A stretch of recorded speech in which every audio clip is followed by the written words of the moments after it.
عشق میں تیرے صدقے ڈرامہ جیسے جیسے آگے بڑھ رہا ہے، کہانی مزید دلچسپ ہوتی جا رہی ہے۔ آنے والی ایپیسوڈ میں ہم دیکھیں گے کہ سالار نور کو سب کی نظروں میں گرانے کے بعد ارشما سے شادی کے لیے بھی نور کا ہی استعمال کرتا ہے اور اسے کہتا ہے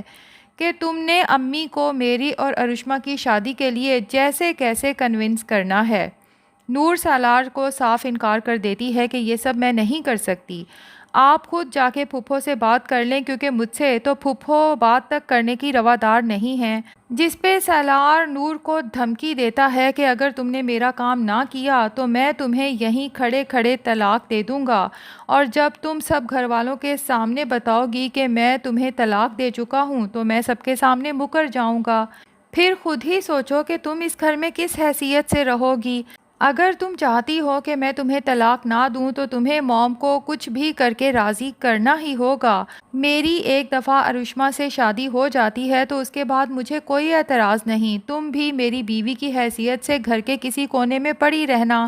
اب نور سالار کی اس دھمکی کے بعد کہ کہیں وہ مجھے طلاق نہ دے دے، اور اگر سالار طلاق دے دے گا تو ظاہر ہے نور کے پاس رہنے کا اور کوئی ٹھکانہ نہیں، انجم کے پاس پہنچ جاتی ہے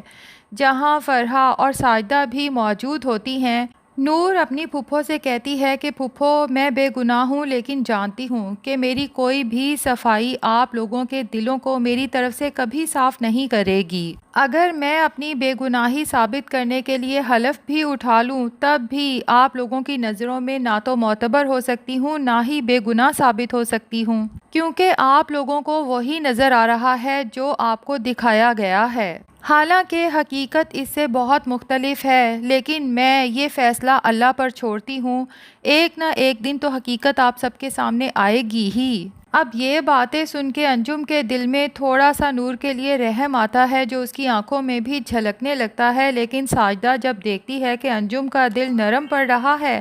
تو فوراً ہی آگ لگانے کے لیے بول پڑتی ہے کہ جو لڑکی نکاح میں ہوتے ہوئے بھی کسی اور لڑکے سے چکر چلائے اس کی باتوں پر بھلا کون اعتبار کر سکتا ہے۔ اور وہیں فرحہ کو بھی موقع مل جاتا ہے اپنی پھپھو کی نظروں میں اپنے نمبر بنانے کا، اور خود کو بہت ہی پاک دامن شو کراتے ہوئے پھپھو سے کہتی ہے کہ نور کی یہ حرکتیں تو بہت پہلے سے تھیں، چھپ چھپ کے لڑکوں سے باتیں کرنا، ان سے ملنا، اور جب میں اسے سمجھاتی تھی کہ یہ سب ٹھیک نہیں ہے تو نور مجھے ستیلی بہن ہونے کے طعنے دیتی تھی، اسی لیے تو امی اور ہم لوگ اس پر سختی کرتے تھے، لیکن اس کے باوجود بھی اس کی یہ حرکتیں ہم نے کبھی خاندان والوں کو یا آپ کو نہیں بتائیں تاکہ اس کی اور اس کے باپ کی، اس کی مرحوم ماں کی عزت محفوظ رہے، لیکن اب تو سب سچ آپ کے سامنے خود بخود آ ہی چکا ہے۔ نور کو اپنی ستیلی ماں اور بہن کے جھوٹے بہتان سن کے دکھ تو بہت ہوتا ہے، لیکن وہ تو بچپن سے ان کا یہ رویہ برداشت کرتی آئی ہے، اس کے پاس برداشت کے سوا اور چارہ ہی کیا ہے۔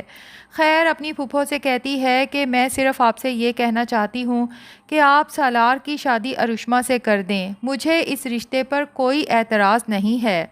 اب یہاں پر سالار نیا ڈرامہ کرنے پہنچ جاتا ہے اور ہاتھ جوڑ کے کھڑا ہو جاتا ہے کہ نور اگر تم ذوالفقار شاہ سے شادی کرنا چاہتی ہو تو تم کر سکتی ہو، لیکن میرے کندھے پہ رکھ کے بندوق نہ چلاؤ۔ ٹھیک ہے تم سے نکاح سے پہلے میں ارشما سے محبت کرتا تھا، اس سے شادی کرنا چاہتا تھا، لیکن موم جب آپ نے زبردستی اپنی بھتیجی سے میری شادی کا فیصلہ کیا تو میں نے ارشما سے اپنی راہیں جدا کر لیں۔ انجم کو یہاں افسوس ہوتا ہے کہ کاش میں نے اپنے بیٹے کا دل رکھنے کے لیے ہی صحیح اس کی پسندیدہ لڑکی سے شادی کر لی ہوتی، میں نے ارشما اور نور دونوں کو پہچاننے میں بہت غلطی کی، ارشما کو میں بہت ماڈرن اور آزاد خیال لڑکی سمجھی اور نور کی ظاہری معصومیت دیکھ کر میں اسے بہت ہی پاک دامن سمجھی۔ اب یہاں پر انجم ریکنسیڈر کرے گی اور خود سالار سے کہے گی کہ اگر ارشما ابھی بھی تم سے شادی کرنے کو تیار ہے تو مجھے اس رشتے پر کوئی اعتراض نہیں،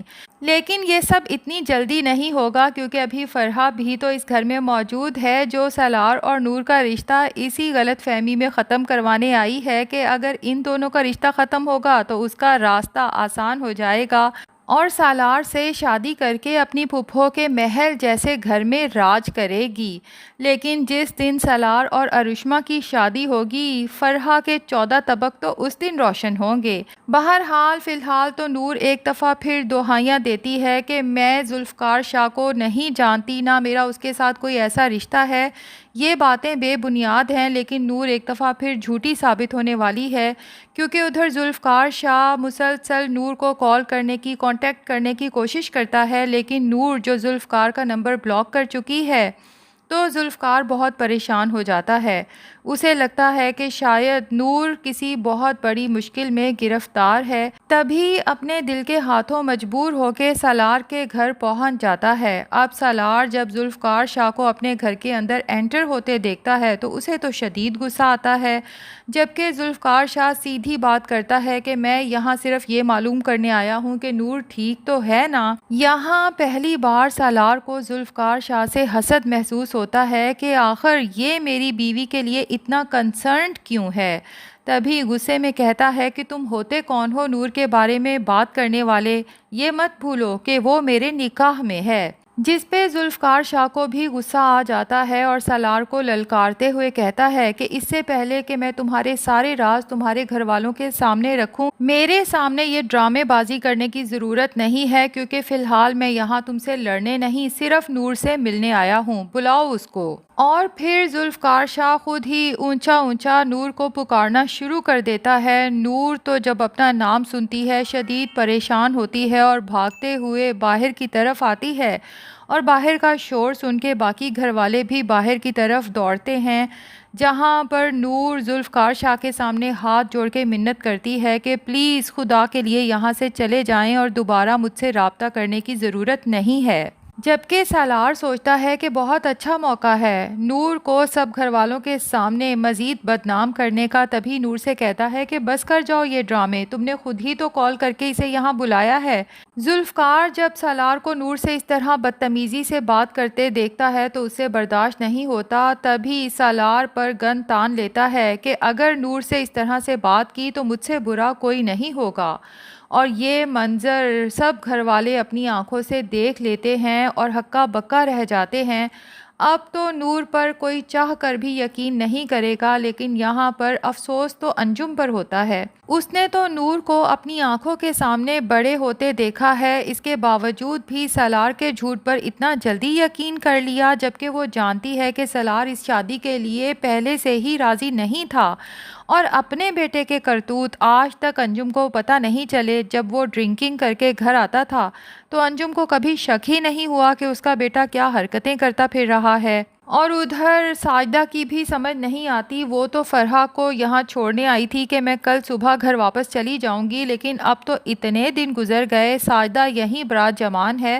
اپنی دوسری بیٹی مہوش کی کوئی فکر ہی نہیں۔ خیر اب ظاہر ہے کہ نور اپنی صفائی میں جو بھی کہہ لے کوئی اس پر یقین کرنے والا نہیں ہے، ایسے میں انجم اپنے بیٹے سالار سے کہے گی کہ تم نور سے رشتہ ختم کر سکتے ہو، اور نہ چاہتے ہوئے بھی نور کو زبردستی ذوالفقار کے نکاح میں دے دیا جائے گا، جبکہ دوسری طرف فرحہ نور اور سالار کا رشتہ ختم ہو جانے کے بعد خود سالار سے شادی کے لیے خوب پاپڑ بیلے گی۔ لیکن مزہ اس دن آئے گا جب سالار اسے اس کی اوقات یاد دلائے گا کہ اگر میں تمہاری اتنی خوبصورت بہن کو ریجیکٹ کر سکتا ہوں تو تم کس کھیت کی مولی ہو، اور پھر سالار دھوم دھام سے ارشما سے شادی کرے گا، جس کے بعد جا کے فرحہ کو احساس ہوگا کہ نور کی جڑیں کاٹتے کاٹتے اس کے ہاتھ بھی کچھ نہیں آیا، اور نور کی زندگی تو پہلے سے زیادہ خوبصورت ہو چکی ہے۔ ظاہر ہے کہ ذوالفقار جب نور کو اپنے ساتھ لے کے جائے گا تو بہت خوش رکھے گا اور ٹھیک اسی طرح سے اس کا خیال رکھے گا جیسے حور کا رکھتا تھا، لیکن ناظرین کہانی یہیں ختم نہیں ہوگی، کیونکہ ذوالفقار اور نور کے درمیان میں غلط فہمیاں پیدا کرنے کے لیے اور رشتہ ختم کرانے کے لیے افتخار اور ماریا بھی بہت سی چالیں چلنے والے ہیں۔ اصل مزہ تو تب آئے گا جب سالار کی اصلیت اس کے ماں باپ کے سامنے آئے گی، اور سالار بھی ارشما سے شادی کرنے کے بعد پچھتائے گا، اور اسے تب جا کے احساس ہوگا کہ اس نے نور جیسے ہیرے کو خود اپنے ہاتھوں سے گنوا دیا۔ کون کون اس لمحے کے انتظار میں ہے کمنٹس میں ضرور بتائیں۔ ہمارا ریویو پسند آیا ہے تو ویڈیو کو لائک کر کے چینل کو سبسکرائب کر لیں۔ Thank you.